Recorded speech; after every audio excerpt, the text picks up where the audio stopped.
because we are in different walks of life. Abanye ba celibate, abanye ba virgins. If you are a virgin, I wish I was you. Like,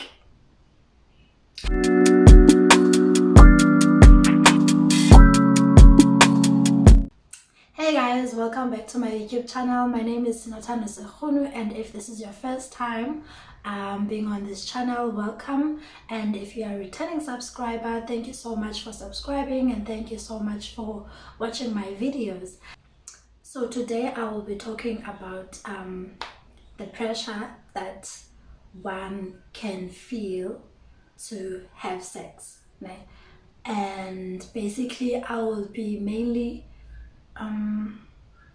reflecting on my teenage years, or teenage years basically, because I think in our teenage years, that's when we are curious, we want to explore, and we can easily be influenced by like different factors. So in this video I want us to talk about that pressure, to talk about things that can lead to us being pressurized to have sex. So when I was growing up, when I was a teenager, I was just one of those girls who are like, no boys,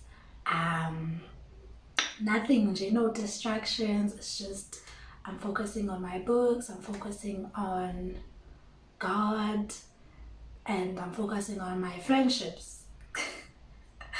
Yes, as I'm talking about this, I'm just thinking that I was that girl in my teenage years. I lost that, and now I'm more like back to being that girl. Okay, that's just a random thought, but I was just one of those girls who are like, I don't want boys. Boys are a distraction. I don't want boys. I will date when I'm 18, and yada yada yada yada, to an extent that my friends and I, we had a group in primary. My friends and I, we would like tell on boys that approach us or want us, or we would swear at them or something. But we were that group that people knew, but don't even go to those ones. Like, no dating, no one is dating. We're just boring basically, according to like our peers at that time. So when I was growing up, I was just that girl, and my friends and I did make a promise. We made a promise one day that we were not going to date until we were 18. I think it could be until we are in high school or until we are 18, but one of those. But I would like to think it was 18. We broke the promise. I almost made it. I started dating when I was 17.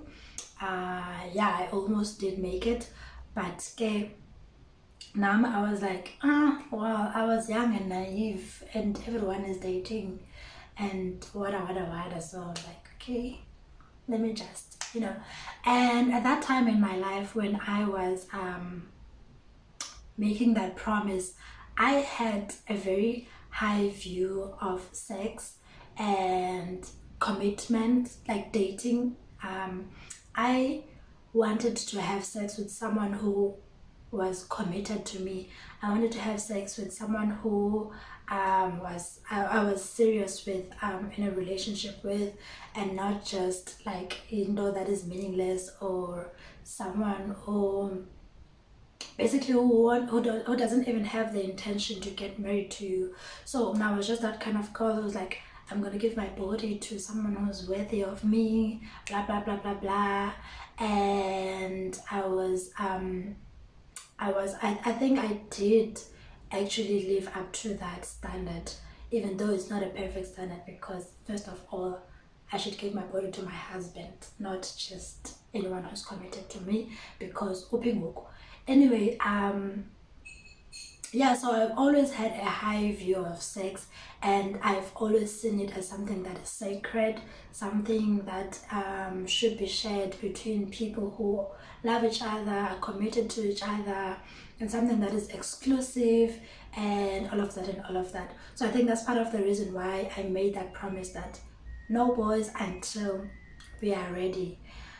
So the kind of pressure that I experienced when I got to high school, obviously, like, most people in high school are dating, and in high school, people even talk about these things. They talk about their experiences, they talk about the things that they are doing, or like whatever, man. Like sometimes we would form like a group who maybe we have like a free period, and we would talk about, like they would talk about when last night this happened, this past weekend, and they would just talk.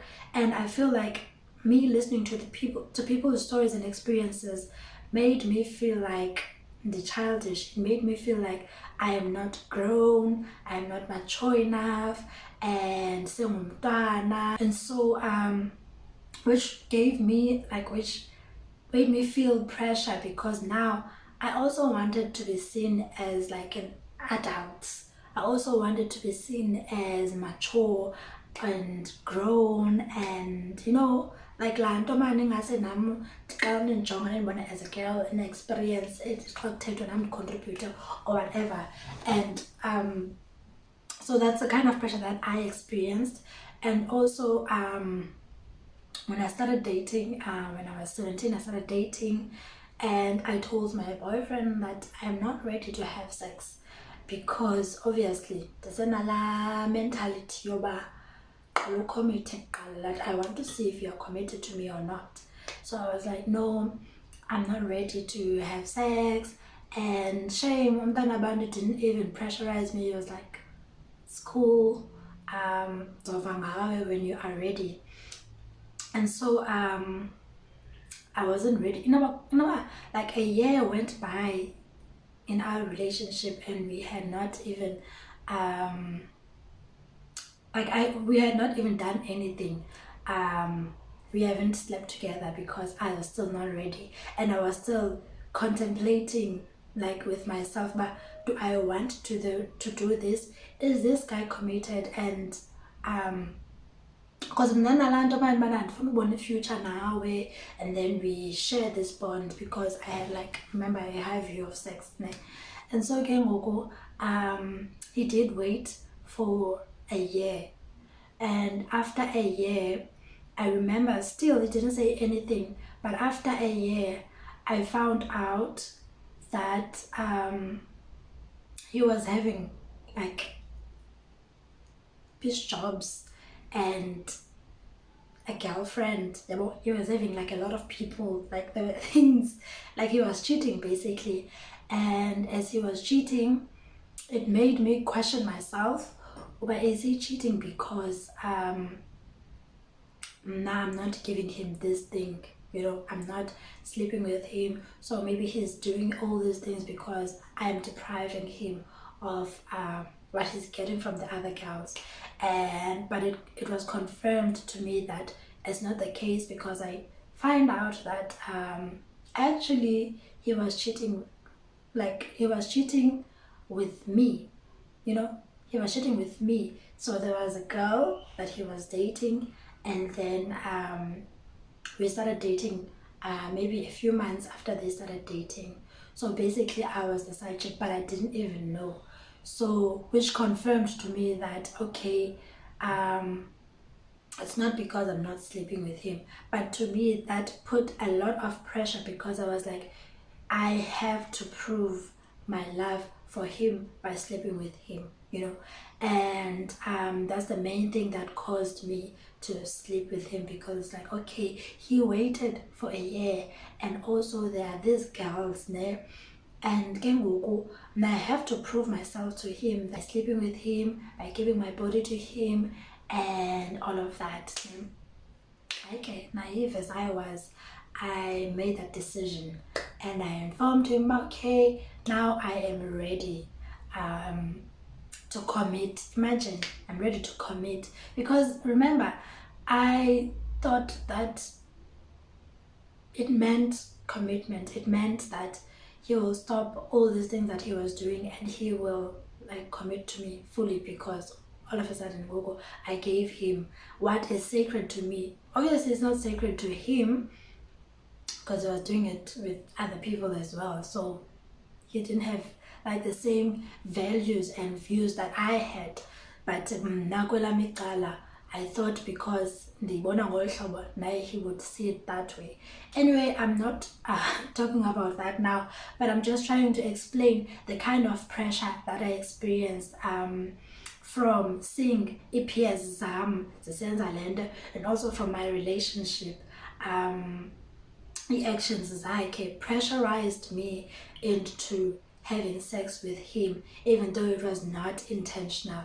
And also insecurities thinking that like I'm just enough for yena unless I do this one thing, and this like, yeah, I just felt like I needed to do more. I needed to do something. I needed to please him so that he can see me as a woman. I remember a friend of mine said, you are a woman now because I slept with a guy.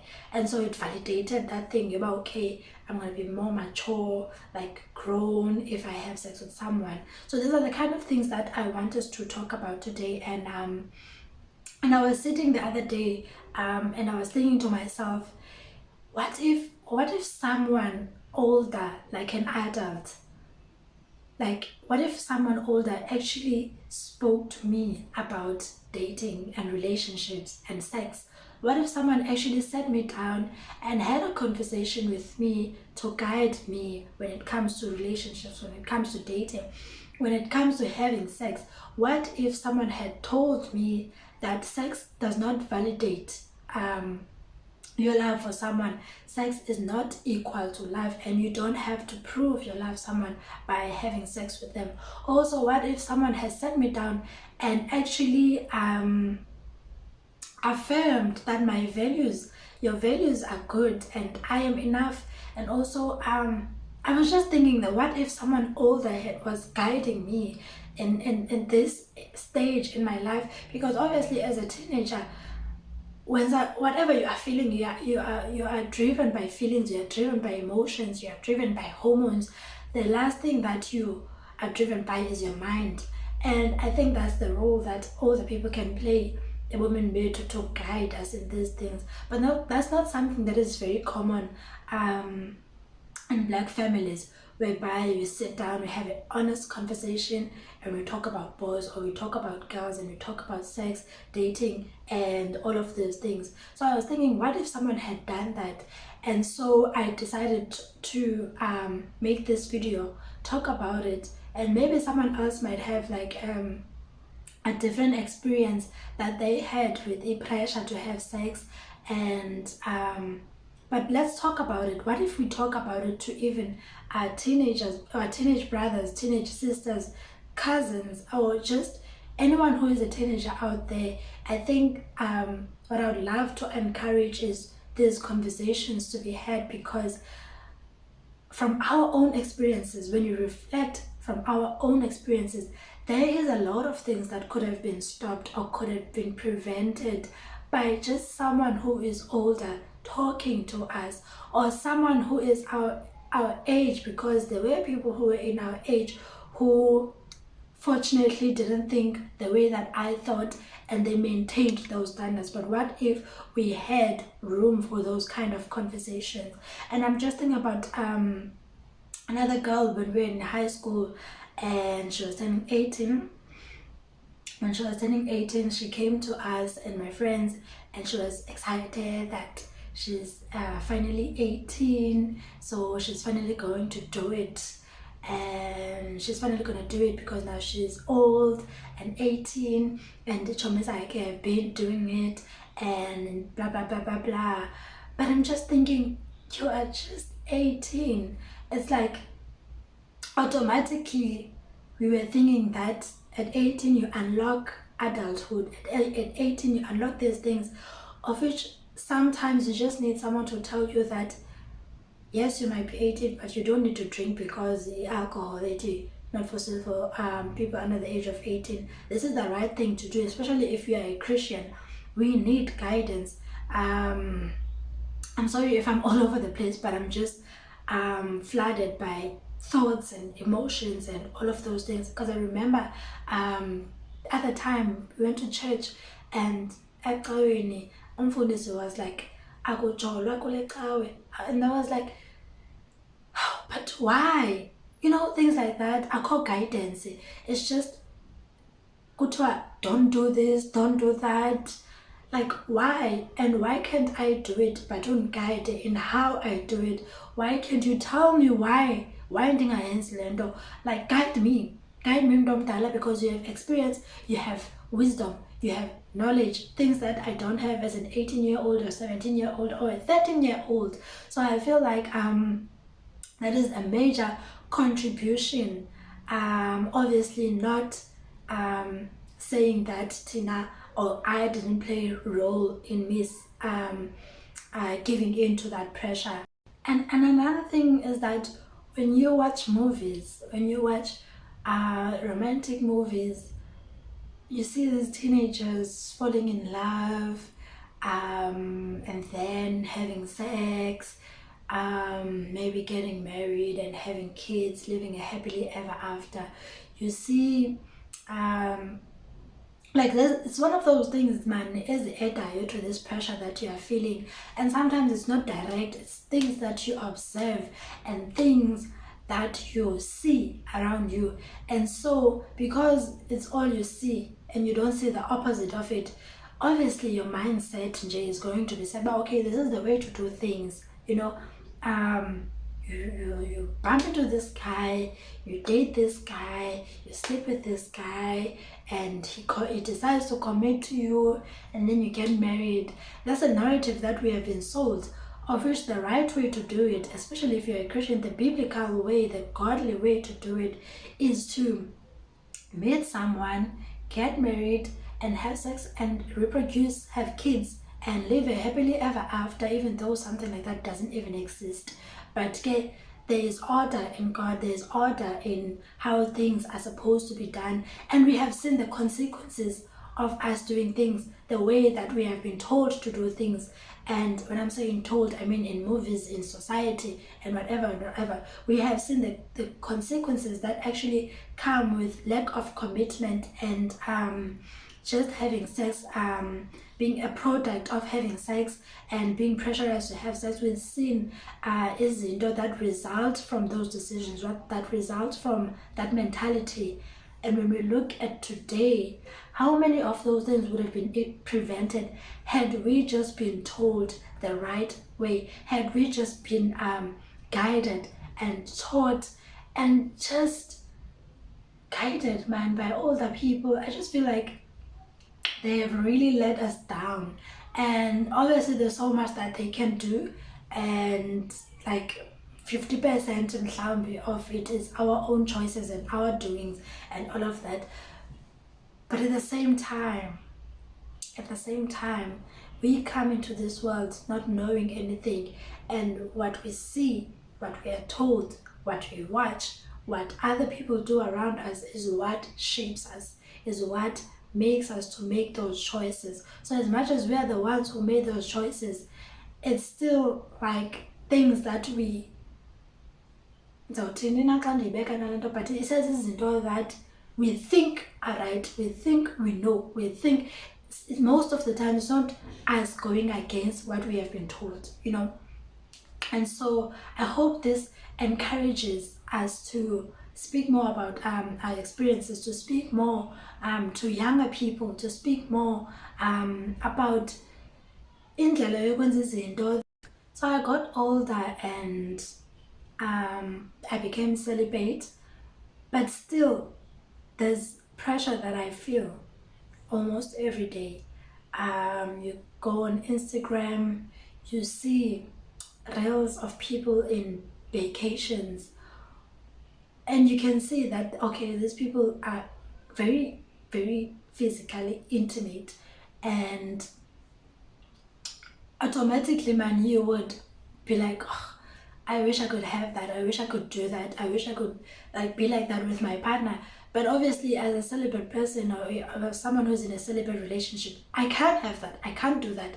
But I do still feel that pressure that I want to have sex and I want to be like that. I wish that we could do this and this and that. Obviously now I'm restricted to things that I can do. I'm restricted to areas where I can be with just my partner alone, and I still feel that pressure from seeing other people living that life, living in that way and not having the same standards that I do. And so even goku like pressure I pay, like one of the main things that could help us in making sure that we don't give in pressure is having people around us who have the same mindset as us, who have the same mindset and values as us, because what is around you does shape you, what is around you does influence you. But if you have people who have the same values, I think my friends and I actually made the right decisions because we all had the same values, we all had the same mindset, and we all made that decision until we went to different directions. And so obviously because of directions are different, different high schools, we met other people who didn't have the same mindset, and then we actually gave into that pressure, and we actually gave into that way of thinking, and whatever. So it's very important to have people who think like you, and it's very important to have these conversations. So I really do hope that you're encouraged to have these conversations, and also just to reflect on your values, reflect on your younger self, the things that you promised to yourself. Because at some point I felt like I let my younger self down. I really disappointed myself because it dreams was to wait, but I didn't achieve those dreams. I promised myself that, but I broke those promises. And so I really felt like I let Osnotano down. I let that little girl down that was seeing sex as something that is pure and sacred. But because God is good and God restores, I feel like I can forgive myself. Actually, I have forgiven myself, and I have grown, and I have been restored. I have been restored in my way of thinking. My mind has been renewed, and again I see sex as something sacred. I see sex as something pure. I see sex as something that should be shared between a husband and a wife, which is a good thing, which is something that I would love to pass on to my kids. I would love to teach Uyana that in the future, my daughters, that to guide them and to show them the way, to tell them these things, so that whatever choice they make, it's up to them. But now as an adult, now as their mother, I am the one who's going to guide them into making the right choices. If they don't make the right choices, then that's on them. It won't be because they lacked knowledge. It won't be because I didn't guide them. It won't be because like bebengayazi and they were pressured, and they might still feel pressure, because gay pressure, it doesn't matter what people have told you, it will always be them, but then we have to have this conversation with our kids. We have to have these conversations with cousins and younger people, and also with ourselves. And because we're in different walks of life, abanye celibate, abanye virgins. If you're a virgin, I wish I was you. Like I wish I was you. I wish I was in your place right now. You might feel like you're missing out. You are not missing out, because as much as nam ndikwazi ngokuba celibate, but there's just struggles that I face that I think I wouldn't be facing those struggles had I not experienced having sex at all, So if you're a virgin, keep it up and wait on God.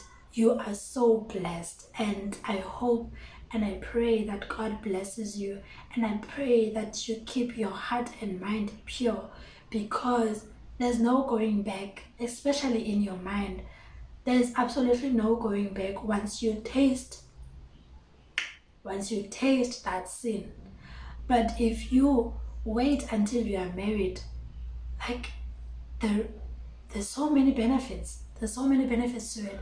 So yeah, before I'm just all over the place, guys, thank you so much for watching this video, and I hope that I made sense. I really hope that I made sense. Please don't forget to subscribe, like, and share, because there might be a teenager out there that wants to see it or that needs to see this. There might be someone who actually needs this encouragement, or someone who needs to hear that you don't have to be pressurized. You don't ungavumi, you don't have to do it. You don't have to. It's a lie. You don't have to do it. So please do share this video, and I will see you guys on my next video.